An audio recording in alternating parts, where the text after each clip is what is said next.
Picture this. You are a 16-year-old student sitting in a stiflingly hot examination hall, taking the most important test of your life, your GCSE maths exam. Maths, your favorite subject. You are understandably nervous, and the beads of sweat on your forehead aren't helping. Things are going well until you reach the middle of the paper and encounter a question the likes of which you've never seen before. It is as if this question is from another planet, and you have no idea how to even start solving it.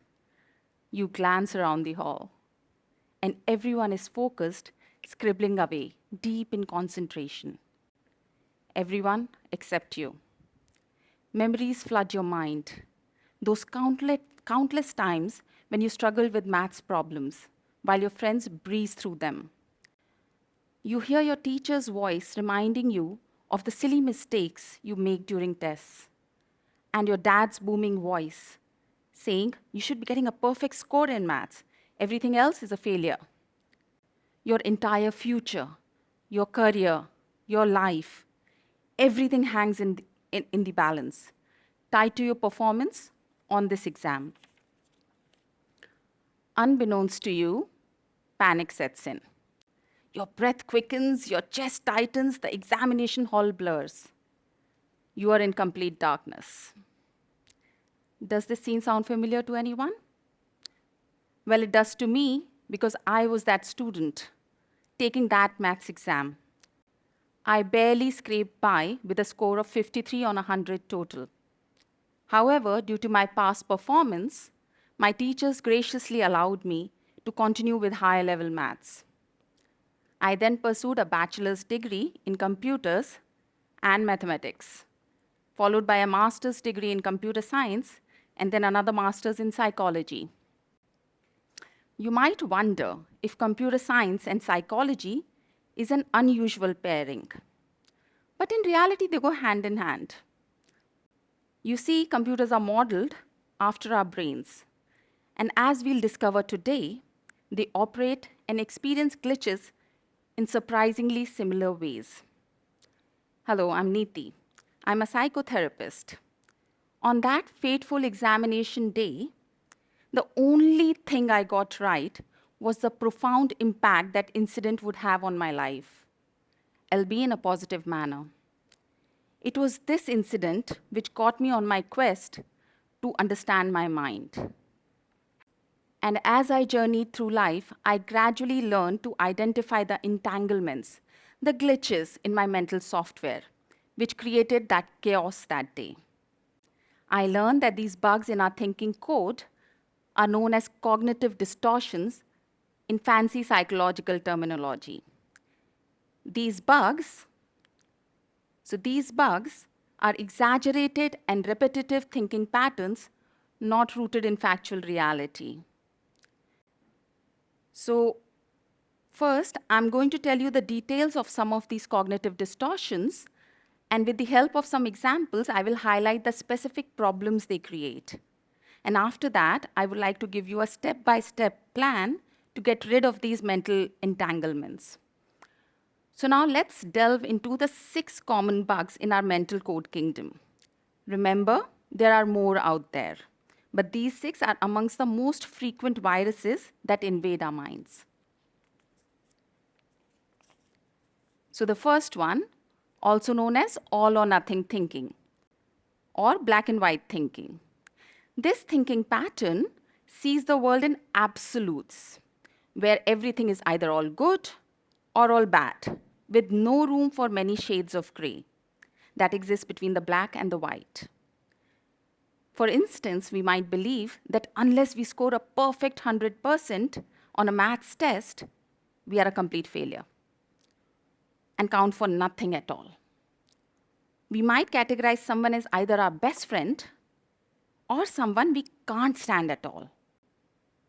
Exercise becomes an all or nothing endeavor.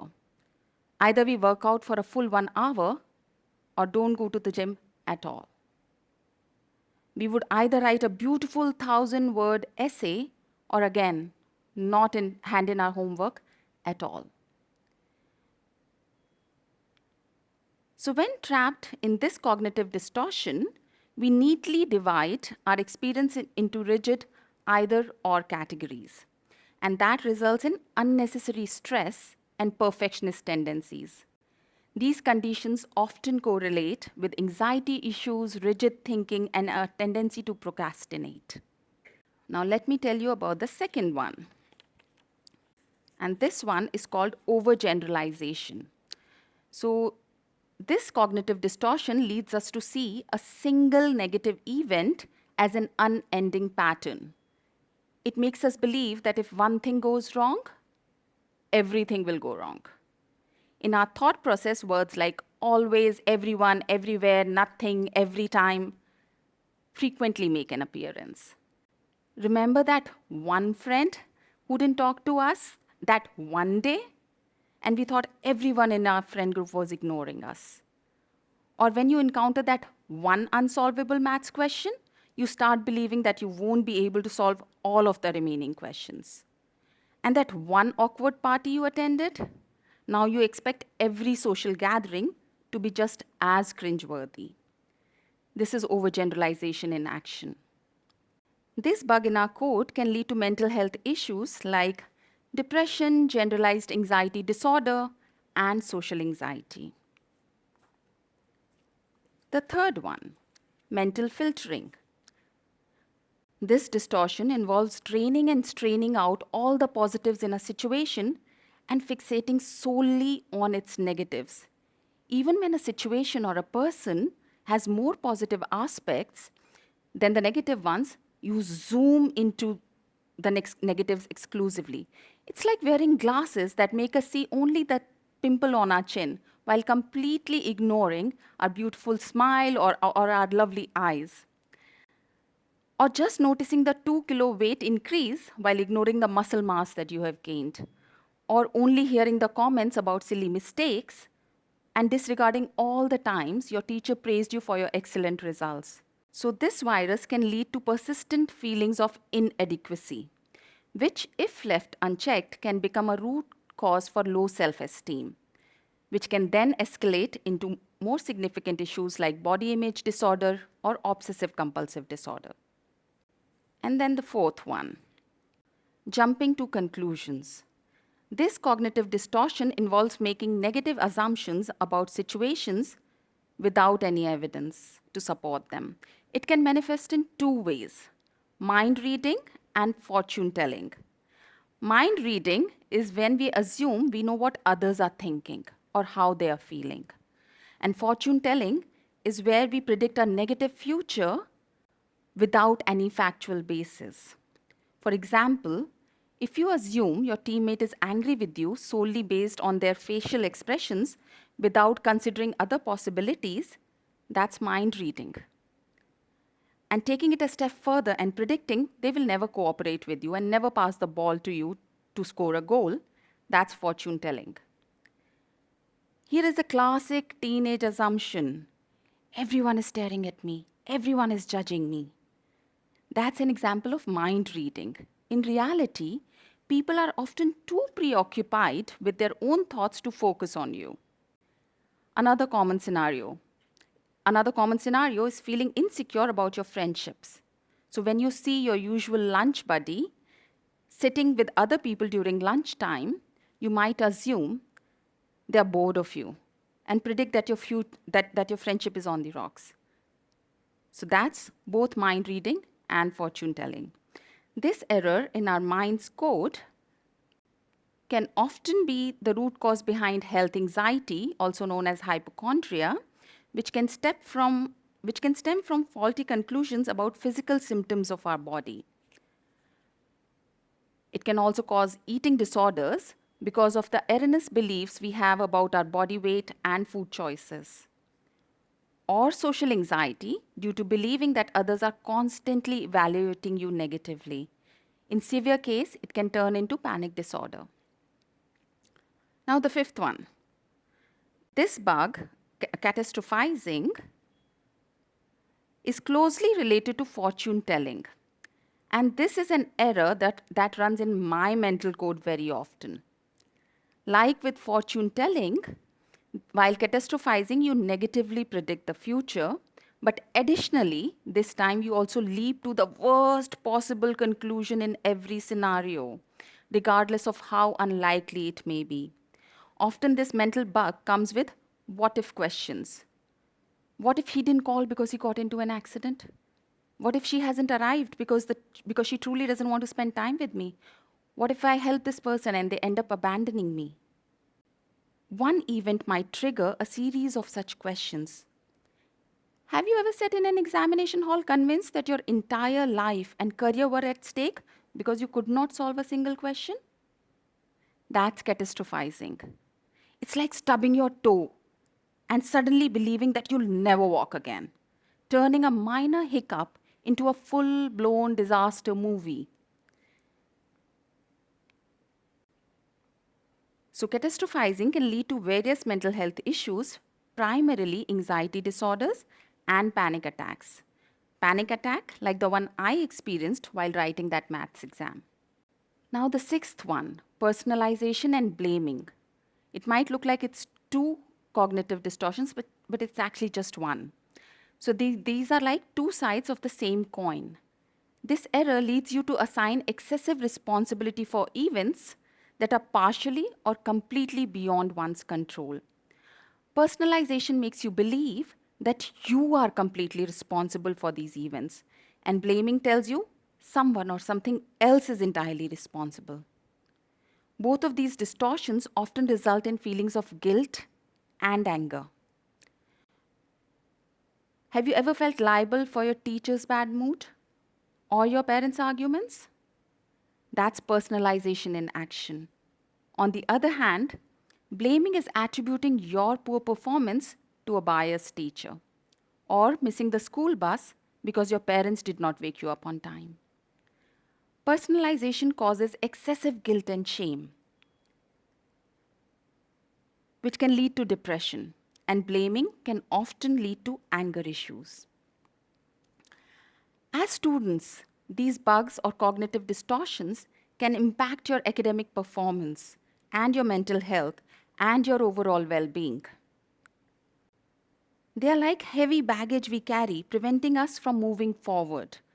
These aren't just fleeting thoughts, they are deeply ingrained thinking patterns that can become self fulfilling prophecies.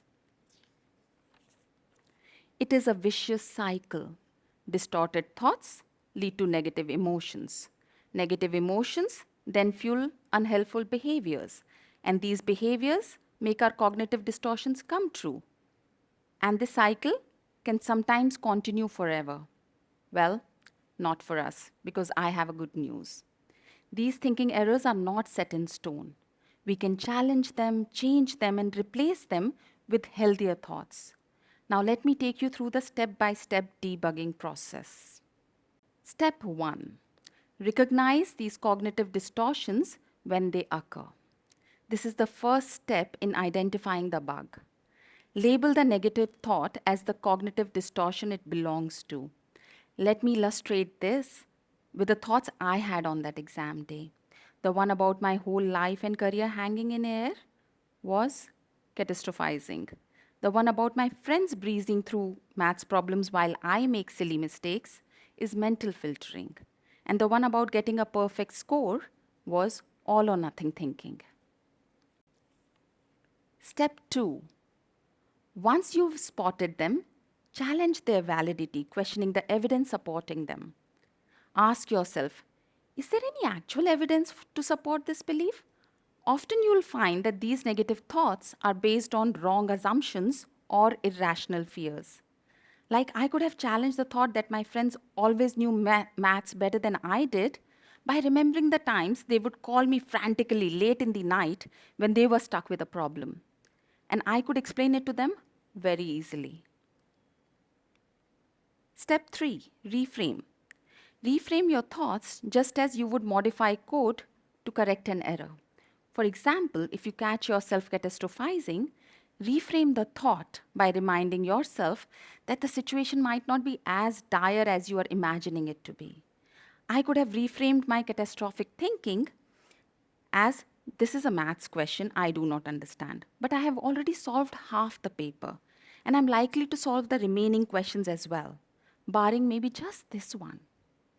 And now, the step 4. Step 4 is practicing positive self-talk. So fight the cognitive distortions by consciously replacing negative self-talk with positive and affirming statements. Encourage yourself, acknowledge your strengths, and remind yourself of your past successes. Like I could have told myself that I love maths, and my teacher says I'm good at it. Step 5. Seek support. Seek support from friends, family, or counselors as you would seek help from a tech-savvy friend while debugging a software program. And I think this is one step I got right back then. Because after that exam, I went to speak to my maths teacher, and she told me to focus on my remaining exams, and she also gave me the assurance that I would be allowed to study maths even if I didn't score too well on this one. So by implementing these tips and techniques, you can gradually overcome cognitive distortions and develop a more positive and balanced thinking style.